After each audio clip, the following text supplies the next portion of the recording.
ऋषिकेश में गंगा जी के किनारे एक संत रहा करते थे।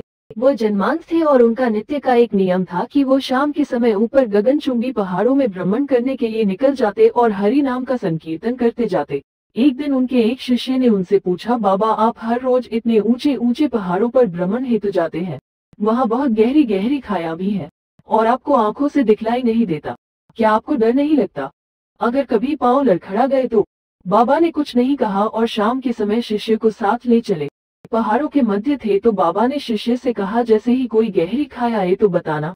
दोनों चलते रहे और जैसे ही गहरी खाई आई शिष्य ने बताया कि बाबा गहरी खाई आ चुकी है। बाबा ने कहा, मुझे इसमें धक्का दे दे। अब तो शिष्य इतना सुनते ही सकपका गया। उसने कहा, बाबा मैं आपको धक्का कैसे दे सकता हूँ, मैं ऐसा हरगिज नहीं कर सकता। आप तो मेरे गुरुदेव हैं, मैं तो किसी अपने शत्रु को भी इस खाई में नहीं धकेल सकता। बाबा ने फिर कहा, मैं कहता हूँ कि मुझे इस खाई में धक्का दे दो, यह मेरी आज्ञा है और मेरी आज्ञा की अवहेलना करोगे तो नरकगामी होगे। शिष्य ने कहा, बाबा मैं नरक भोग लूंगा मगर आपको हरगिज इस खाई में नहीं धकेल सकता।